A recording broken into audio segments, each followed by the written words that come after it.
뉴욕 맨해튼 한복판. 월 임대료만 2만 달러가 넘는 최고급 상권의 한글로만 쓰여진 작은 간판이 나타났습니다. 기사식당이라는 이름조차 현지인들은 읽을 수 없었죠. 택시기사들이나 가는 싸구려 밥집을 왜 여기에 차렸어? 김치 냄새 때문에 우리 손님들이 토할 지경이야. 미슐랭 스타 셰프들과 고급 레스토랑 사장들은 분노했습니다. 어떤 이는 식당 앞에 쓰레기를 뿌리고 벽돌을 던지기까지 했죠. 하지만 불과 3개월 후 놀라운 일이 벌어졌습니다. 매일 아침 7시부터 월스트리트 금융인, 브로드웨이 배우, 심지어 UN 대사들까지 이 작은 한국 밥집 앞에 긴 줄을 서기 시작한 것입니다. 이런 깊은 맛은 처음이에요. 마치 어머니 품 같은 따뜻함이에요. CNN과 BBC가 특집 다큐멘터리를 제작했고 UN은 이 식당을 다문화 화합의 상징으로 공식 지정했습니다. 대체 무슨 일이 벌어진 걸까요? 김치 냄새라며 조롱받던 한국 음식이 어떻게 세계 최강국, 미국의 심장부를 완전히 뒤바꿔 놓은 걸까요? 지금부터 한 그릇의 김치찌개가 만들어낸 기적 같은 실화를 들려드리겠습니다. 이 감동적인 이야기가 궁금하시다면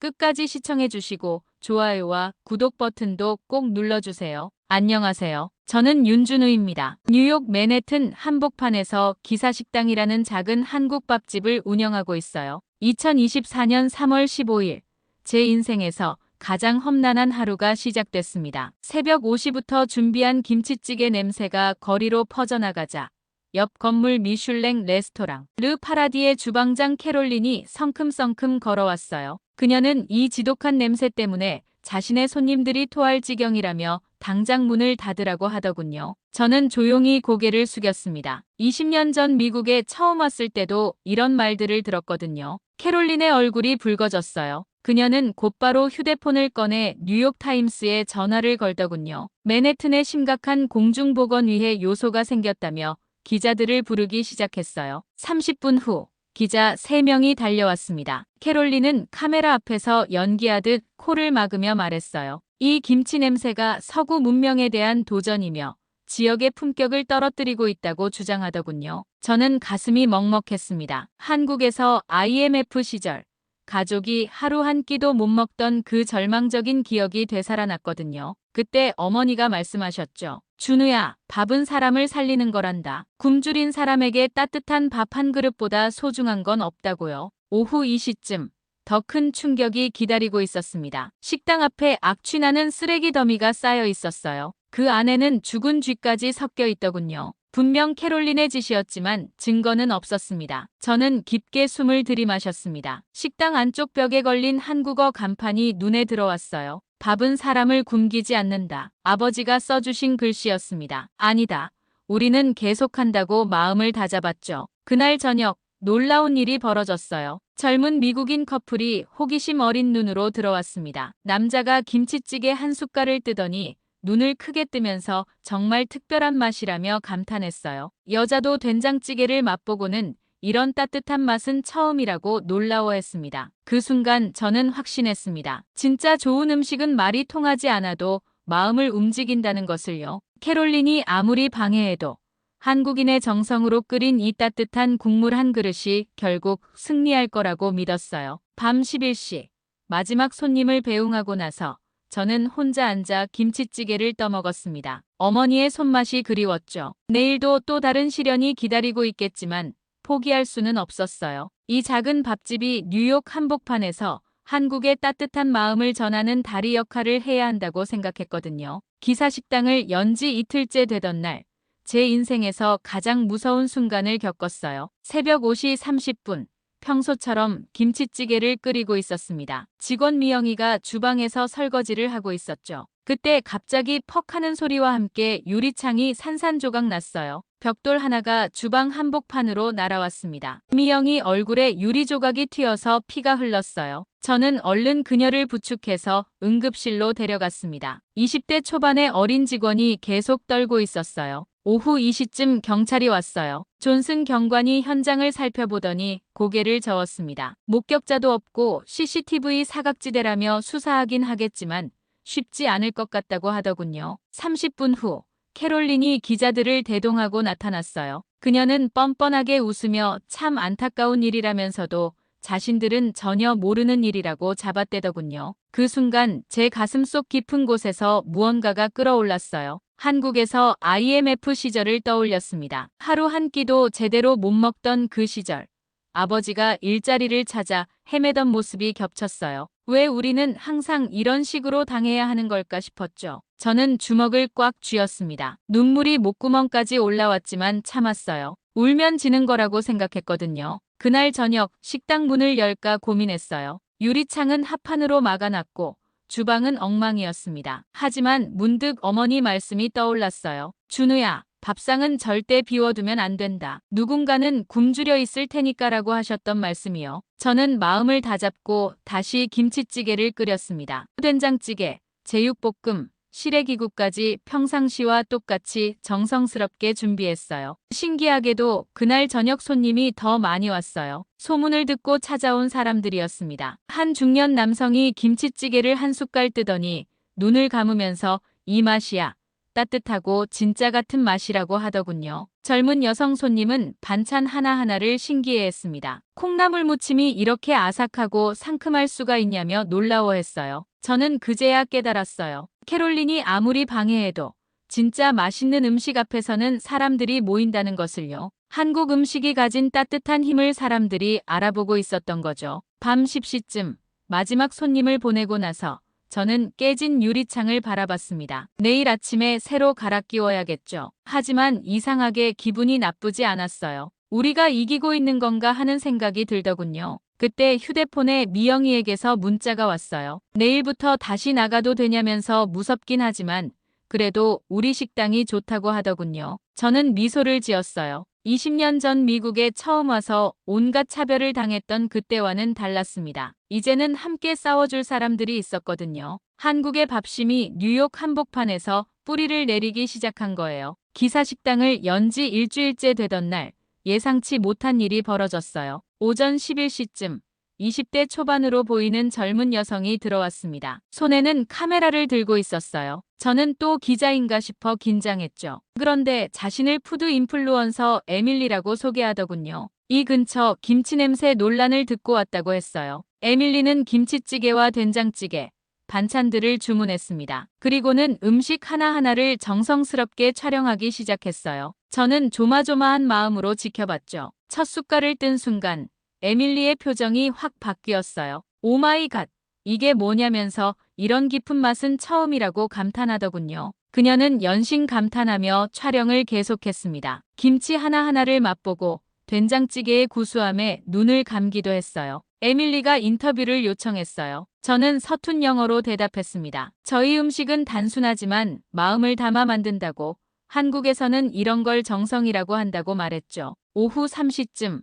에밀리가 영상을 올렸습니다. 제목이 뉴욕 맨해튼에 숨겨진 보석, 진짜 힐링 푸드를 찾았다였어요. 미영이가 번역해주니 벌써 조회수가 5만 회를 넘었더군요. 그 영상에서 에밀리는 김치찌개 한 숟갈을 뜨며 눈을 감고 말했어요. 이게 진짜 소울 푸드라고, 몸과 마음을 따뜻하게 해주는 마법 같은 맛이라고 하더군요. 댓글들이 폭발적으로 달리기 시작했어요. 나도 가보고 싶다. 한국 음식 정말 궁금했는데 이런 진짜 맛집이 뉴욕에 있다니 하는 반응들이었죠. 저녁 무렵부터 젊은 손님들이 몰려들기 시작했어요. 인스타그램을 보고 왔다는 사람들이었죠. 평소 하루 20명 정도 오던 손님이 그날은 80명이 넘게 왔어요. 한 대학생 커플이 김치찌개를 먹으며 정말 중독적이라고, 매콤하면서도 깊은 맛이 있다고 감탄했어요. 다른 테이블에서는 중년 부부가 반찬들을 신기해했습니다. 이 작은 접시들이 다 다른 맛이라며 정말 신기하다고 하더군요. 저는 뿌듯했어요. 한국 음식의 진짜 매력을 사람들이 알아가고 있었거든요. 단순히 맵고 냄새나는 음식이 아니라 각각의 반찬에 담긴 정성과 영양을 이해하기 시작한 거죠. 밤 9시쯤 더 놀라운 일이 벌어졌어요. 해시태그 밥심이 뉴욕 지역 트렌드 10위에 올랐다는 거예요. 젊은 미국인들이 한국어를 그대로 써가며 저희 식당을 홍보하고 있었어요. 밥심, 진짜 맛집, 뉴욕 소울푸드 이런 해시태그들이 계속 올라왔죠. 저는 신기하면서도 감동스러웠어요. 한국어 밥심이라는 단어가 뉴욕 젊은이들 사이에서 유행하고 있다니 말이에요. 그런데 문제는 따로 있었어요. 옆 건물 캐롤린의 레스토랑은 한산했습니다. 평소 북적였던 그곳이 텅 비어 있더군요. 손님들이 다 저희 쪽으로 오고 있었거든요. 캐롤린이 밤늦게 우리 식당 앞을 지나가는 걸 봤어요. 그녀의 표정은 일그러져 있었죠. 저는 직감했어요. 더 큰 시련이 기다리고 있을 거라고 말이에요. 하지만 두렵지 않았어요. 이제 우리에게는 진짜 무기가 있었거든요. 소셜미디어를 통해 퍼져나가는 한국 음식의 진짜 맛,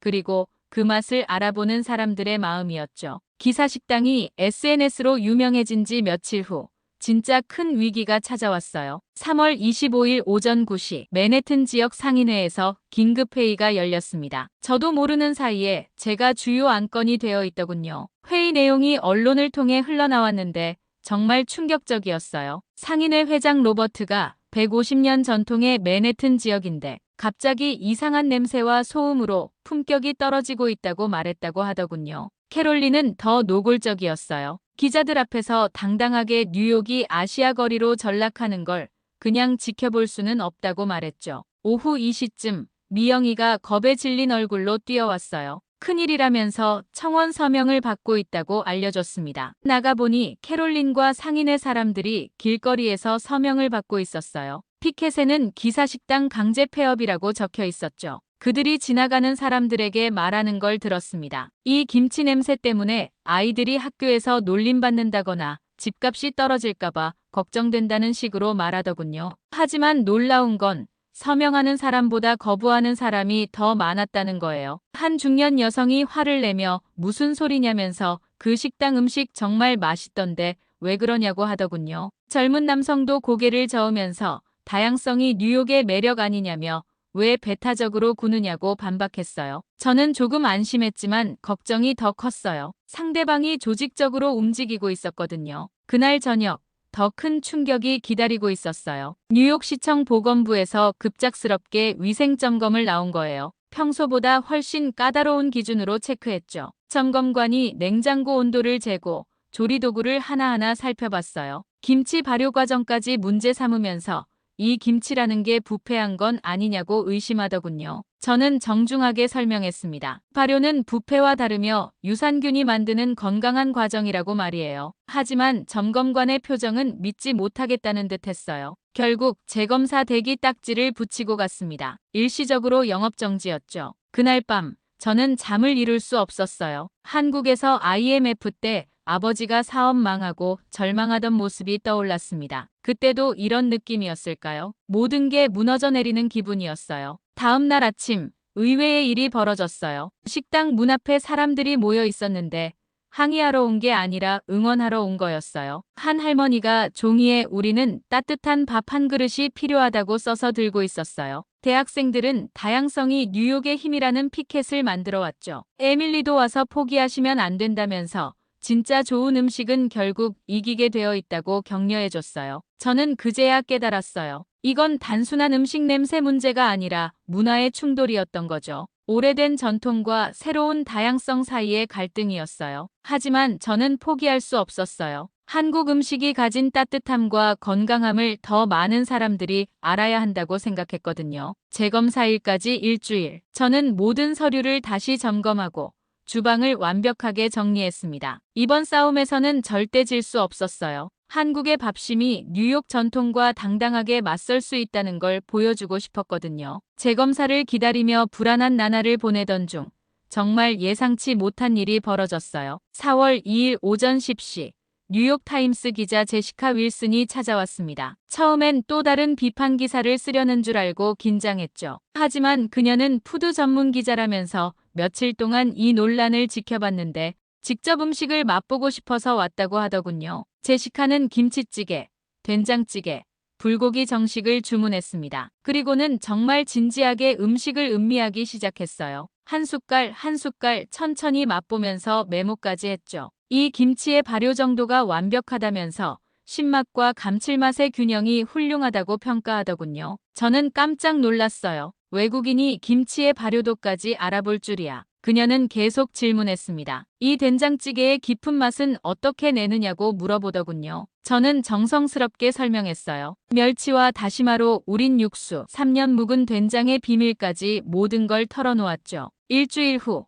뉴욕타임스 일면에 큰 기사가 실렸습니다. 제목이 한국 밥상, 뉴욕을 치유하다였어요. 미영이가 번역해서 읽어주는데 정말 감동적이었어요. 윤준우의 기사식당은 단순한 레스토랑이 아니라 음식을 통한 문화교류의 현장이며 진정한 힐링 공간이라고 써있더군요. 그 기사가 나간 후 정말 놀라운 일들이 연달아 벌어졌어요. 월가의 금융인들이 점심시간에 줄을 서기 시작했고 브로드웨이 배우들까지 찾아왔어요. 유명한 뮤지컬 배우 마이클이 된장찌개를 먹으며 공연 전에 목소리를 보호하려고 따뜻한 음식을 찾았는데 이만한 게 없다고 하더군요. 월가에서 일하는 에임이라는 여성은 매일 김치볶음밥을 주문했어요. 스트레스 받을 때 이 매콤한 맛이 정말 효과적이라면서 기분이 확 나아진다고 말했습니다. 더 놀라운 건 유명인들까지 찾아온 거예요. 유명한 셰프 데이빗장이 깜짝 방문해서 김치찌개 한 그릇을 다 비우고 나서 말했죠. 이건 정말 완벽한 컴포트 푸드라면서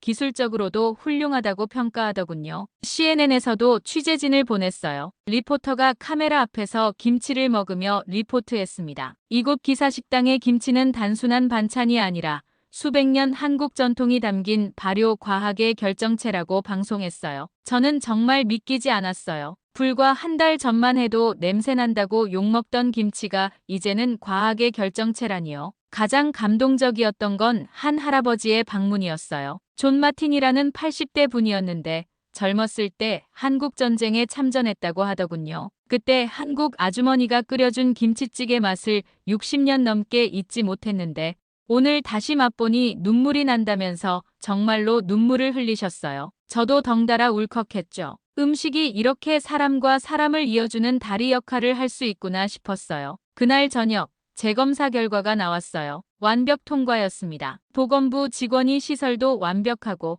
위생 상태도 우수하다면서 특히 발효식품 관리가 정말 전문적이라고 칭찬하더군요. 저는 하늘을 올려다봤어요. 한국에서 돌아가신 아버지와 어머니가 도와주신 것 같았거든요. 한국의 밥심이 뉴욕에서 드디어 인정받는 순간이었어요. 그날 밤 마지막 손님을 보내고 저는 혼자 김치찌개를 끓였어요. 이제는 확신했습니다. 진짜 좋은 음식은 국경도, 편견도 넘을 수 있다는 것을요. 한국인의 정성이 담긴 이 따뜻한 한 그릇이 뉴욕 사람들의 마음을 움직이고 있었어요. 뉴욕타임스 기사가 나간 후 일주일, 상인회에서 마지막 카드를 꺼내 들었어요. 4월 15일, 맨해튼 지역 청문회가 열렸습니다. 주제는 지역 환경 보호를 위한 특정 업체 영업 제한이었어요. 저를 겨냥한 게 뻔했죠. 청문회장에 들어서니 상인회 사람들이 한쪽에 단체로 앉아 있었어요. 캐롤리는 정장을 차려입고 서류 뭉치를 준비하고 있더군요. 저는 혼자였어요. 미영이와 함께 왔지만 정말 초라해 보였죠.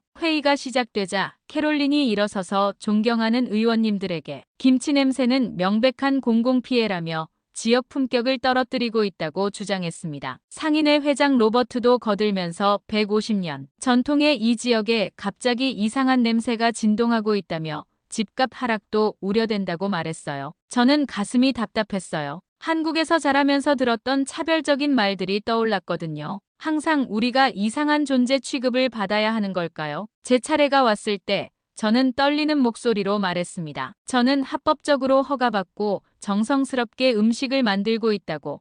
김치는 냄새가 아니라 건강한 발효의 향이라고 설명했어요. 그런데 놀라운 일이 벌어졌어요. 방청석에서 손이 하나둘씩 올라가기 시작한 거예요. 첫 번째로 일어선 건 에임이었어요. 월가에서 일하는 그 여성이었죠. 의원님, 저는 매일 기사식당에서 점심을 먹는다면서 그 냄새 덕분에 집 같은 따뜻함을 느낀다고 증언했어요. 한국전 참전용사 존 할아버지도 떨리는 목소리로 말했습니다. 그 김치찌개는 제게 60년 전 추억을 되살려준다면서 냄새가 아니라 기억의 향기라고 하셨어요. 브로드웨이 배우 마이클도 증언했어요. 공연 전 목 관리에 된장찌개만 한 게 없다면서 이건 단순한 음식이 아니라 치유라고 말했죠. 점점 더 많은 사람들이 일어나기 시작했어요. 대학생, 직장인, 주부, 심지어 다른 레스토랑 사장들까지. 저는 눈물이 날 뻔했어요. 한 젊은 엄마가 제 아이가 편식이 심했는데 기사식당 반찬들을 먹으면서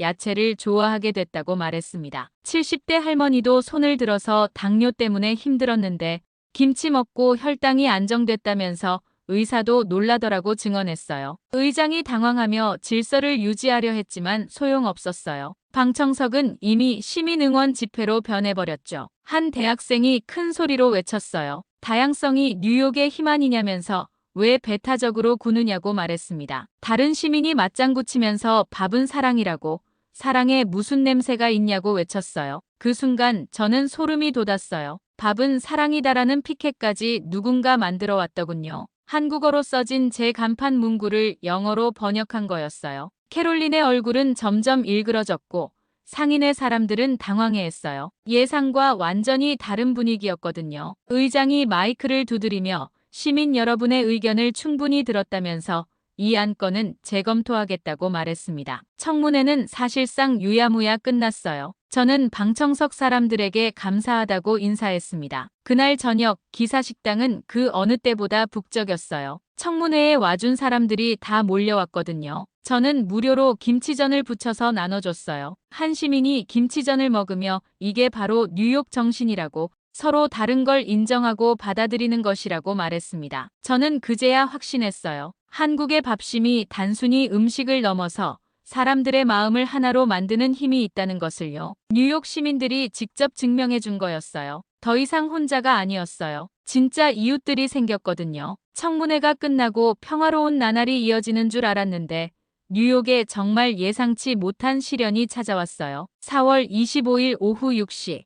맨해튼 전체가 대정전에 빠졌습니다. 지하철도 멈추고 신호등도 꺼지고 모든 가게가 문을 닫았어요. 전력회사 발표로는 복구까지 최소 12시간이 걸린다고 했죠. 저는 급히 식당으로 달려갔어요. 다행히 예전에 설치해둔 소형 발전기가 있었거든요. 한국에서 태풍 피해를 많이 겪어서 미리 준비해둔 거였어요. 발전기를 돌리니 식당에만 불이 들어왔습니다. 어둠에 잠긴 거리에서 유일하게 환한 곳이었죠. 그런데 밖을 보니 사람들이 추위에 떨고 있었어요. 4월 말이라지만 뉴욕 밤은 여전히 쌀쌀했거든요. 저는 망설이지 않고 문을 열어서 들어오라고, 따뜻한 곳에서 기다리라고 했습니다. 처음엔 몇 명만 들어왔어요. 그런데 입소문이 나면서 점점 더 많은 사람들이 몰려왔습니다. 노숙자, 직장인, 학생, 관광객까지 정말 다양한 사람들이었어요. 한 할머니가 손자와 함께 들어오더니 고맙다면서 집까지 어떻게 가야 할지 막막했다고 하더군요. 저는 부엌으로 들어가서 큰 솥에 김치찌개를 끓이기 시작했습니다. 냉장고에 있던 재료를 모두 꺼내서 최대한 많은 양을 만들었어요. 된장찌개,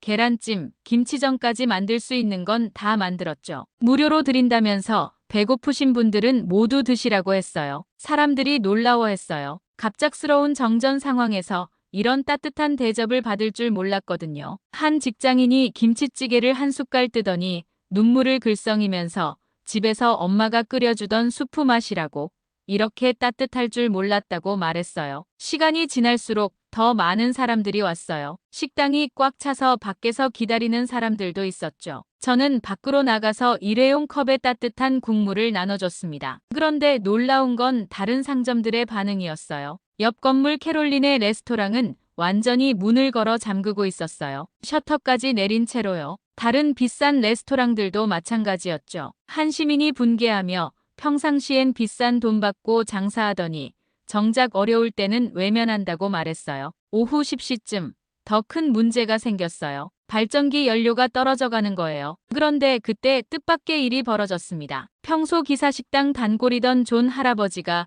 휘발유통을 들고 나타난 거예요. 자네 혼자 이 많은 사람들을 돌보고 있구나면서 내가 도와야지라고 하셨어요. 월가에서 일하는 에이미도 왔어요. 손에는 양초와 담요를 가득 들고요. 사장님 혼자서는 힘들다면서 우리가 함께 하자고 말했습니다. 브로드웨이 배우 마이클은 기타를 가져와서 노래라도 불러서 분위기를 밝게 해보겠다고 했어요. 정말 감동적이었어요. 평소 제 음식을 먹던 손님들이 이제는 자원봉사자가 되어 함께 사람들을 도왔거든요. 밤 12시가 넘어서도 사람들은 떠나지 않았어요. 기사식당이 임시 대피소가 된 거죠. 아이들은 김치전을 먹으며 웃고 어른들은 따뜻한 국물을 나누며 이야기했어요. 한 대학생이 이런 게 진짜 공동체 정신 아니냐면서 어려울 때 서로 도와주는 것이라고 말했습니다. 새벽 4시쯤 전기가 다시 들어왔어요. 사람들이 하나둘 집으로 돌아가기 시작했죠. 떠나면서 모두들 고마움을 표현했어요. 정말 고마웠다면서 평생 잊지 못할 거라고. 이런 따뜻함을 어디서 또 느껴볼 수 있을까라고 말했습니다. 마지막 사람을 보내고 저는 텅 빈 식당에 앉아 생각했어요. 한국에서 자랄 때 동네 아주머니들이 어려운 집에 밥을 나눠주던 모습이 떠올랐거든요. 그런 정신이 뉴욕 한복판에서도 통한다는 걸 확인한 밤이었어요. 다음 날 아침 신문을 보니 큰 헤드라인이 떠 있었어요. 정전 속 빛나는 한국 밥집. 뉴욕을 구하다. 기사식당이 그날 밤 500명이 넘는 사람들에게 무료로 음식을 제공했다는 내용이었죠. 그제야 확신했어요. 진짜 이웃은 어려울 때 함께하는 사람들이라는 것을요. 정전 사태 이후 기사식당에는 정말 믿을 수 없는 변화들이 찾아왔어요. 5월 3일 오전 뜻밖의 전화를 받았습니다. UN 본부에서 온 전화였어요. 처음엔 장난 전화인 줄 알았죠. UN 문화교류부 담당관이라면서 기사식당을 다문화 화합의 상징 식당으로 공식 지정하고 싶다고 하더군요. 저는 정말 놀랐어요. 유엔에서 저희 같은 작은 식당을 알고 있다니요. 담당관이 설명해 주길 정전 사태 때 보여준 나눔 정신과 문화 융합 사례가 전 세계적으로 화제가 되었다고 하더군요. 일주일 후 유엔 지정식이 열렸어요. 각국 대사들과 언론이 몰려왔습니다. 저는 정말 꿈 같았어요. 한국에서 이민 온 평범한 조리사가 이런 자리에 서게 될 줄이야. 유엔 사무차장이 음식은 국경을 넘는 사랑의 언어라면서 기사식당은 그것을 완벽하게 보여준 사례라고 말했습니다. 그날 김치찌개와 된장찌개를 각국 대사들이 맛봤어요. 프랑스 대사가 김치를 한 젓가락 집어먹고는 엄지손가락을 치켜들면서 이것이 바로 발효 과학의 예술품이라고 감탄하더군요. 더 놀라운 소식이 이어졌어요. CNN과 BBC에서 기사식당 특집 다큐멘터리를 만들겠다고 했거든요. 한국 밥상, 세계를 바꾸다라는 제목으로요. 촬영 당일 기사식당은 그야말로 축제 분위기였어요. 평소 단골 손님들이 모두 와서 인터뷰에 참여했습니다. 존 할아버지가 카메라 앞에서 60년 전 전쟁터에서 먹었던 그 따뜻한 맛을 여기서 다시 느꼈다면서 이것이 바로 평화의 맛이라고 말했어요. 에이미도 이곳에서 진짜 공동체가 무엇인지 배웠다면서 음식을 나누는 것이 마음을 나누는 것이라고 증언했습니다. 브로드웨이 배우 마이클은 무대에서 많은 감동을 주려고 노력하지만 이 작은 밥집에서 느낀 감동만큼 진짜는 없었다고 말했죠. 다큐멘터리가 방영되자 전 세계에서 연락이 왔어요. LA, 런던, 파리, 심지어 도쿄에서까지 기사식당을 열고 싶다는 제안이 들어왔습니다. 저는 신중하게 생각했어요. 단순히 사업 확장이 아니라 한국의 따뜻한 마음을 더 멀리 전할 기회라고 생각했거든요. 6월 1일 LA 1호점이 문을 열었어요. 첫날부터 줄이 길게 늘어섰죠. 헐리우드 스타들까지 찾아왔다고 하더군요. 런던 지점은 더 놀라웠어요. 영국 왕실에서 공식 만찬에 김치찌개를 주문했다는 소식이 들려왔어요. 한국의 서민 음식이 왕실 테이블에 오르다니 정말 꿈 같았죠. 그런데 가장 기쁜 소식은 따로 있었어요. 캐롤린이 찾아온 거예요. 그녀는 정말 많이 변해 있었습니다. 윤 사장님, 정말 죄송했다면서 제가 너무 편협했다고 사과하더군요. 정전 사태 때 제 모습을 보고 정말 부끄러웠다면서 당신은 이웃을 도왔는데 저는 문만 걸어 잠갔다고 반성했어요. 그녀는 기사식당에서 김치찌개를 주문했어요. 한 숟갈 떠먹고는 정말 놀라워하면서 이런 깊은 맛이 있는 줄 몰랐다고, 제가 정말 무지했다고 말했습니다. 저는 그녀에게 음식에는 국경이 없다면서 이제 우리가 진짜 이웃이 되면 좋겠다고 말했어요. 2024년 6월 15일 정확히 기사식당을 연 지 3개월째 되는 날이었어요. 저는 식당 문 앞에 서서 지나가는 사람들을 바라봤습니다. 한국인, 미국인, 중국인, 남미인까지 정말 다양한 사람들이 제 식당에서 밥을 먹고 웃으며 나가고 있었어요. 그날 저녁 마지막 손님을 보내고 저는 어머니께 전화를 드렸어요. 어머니, 아들이 해냈다고, 한국 음식의 따뜻함을 세계에 알렸다고 말씀드렸습니다. 어머니는 울음 섞인 목소리로 준우야, 내가 정말 자랑스럽다면서 밥은 사람을 살리는 거라고 했는데 내가 정말 많은 사람들을 살렸다고 말씀하셨어요. 그날 밤 저는 김치찌개 한 그릇을 끓여서 혼자 먹었어요. 3개월 전 벽돌이 날아와 유리창이 깨졌던 그 자리에서요. 이제는 그 자리에 세계인이 사랑하는 한국의 맛이라는 현판이 걸려 있었죠. 한 숟갈 떠먹으니 어머니 손맛이 났어요. 아버지의 밥은 사람을 굶기지 않는다는 가르침도 떠올랐고요. 한국의 밥심이 정말로 세계를 움직일 수 있다는 걸 증명한 거였어요. 지금 기사식당은 전 세계 15개 도시에서 문을 열고 있습니다. 모든 지점에서 같은 철학을 지키고 있어요. 음식은 국경을 넘는 사랑의 언어라는 것을요. 작은 김치 한 젓가락이 만들어낸 기적이었습니다. 김치 냄새라며 조롱받고 벽돌이 날아오고 문 닫으라는 압박을 받았던 그 작은 식당이 결국 UN 공식 지정을 받고 전 세계로 뻗어나간 기적 같은 여정이었습니다. 저는 이 이야기를 통해 하나 깨달은 게 있어요. 진정한 맛과 따뜻한 마음은 국경도, 편견도, 언어의 장벽도 넘을 수 있다는 것입니다. 한국의 밥심이 정말로 세계를 움직일 수 있더라고요. 지금도 전 세계 15개 도시의 기사식당에서는 매일 아침 김치찌개 냄새가 피어오르고 있습니다. 그리고 그 따뜻한 한 그릇을 받아든 사람들이 미소 짓고 있어요. 여러분도 언젠가 힘든 일이 생기면 기억해 주세요. 작은 것이라도 정성을 다해 만든 것은 반드시 사람들의 마음을 움직인다는 것을요. 한국인의 따뜻한 정성이 얼마나 소중한 것인지 말이죠. 오늘 이야기가 여러분 마음에 작은 감동을 드렸다면 좋아요 버튼을 꼭 눌러주시고 구독도 부탁드려요. 그리고 댓글로 여러분만의 밥심 이야기나 감상도 나눠주시면 정말 감사하겠습니다. 다음에도 더 감동적이고 뜻깊은 실화로 찾아뵙겠습니다. 여러분 모두 따뜻한 한 끼 드시고 행복한 하루 보내세요.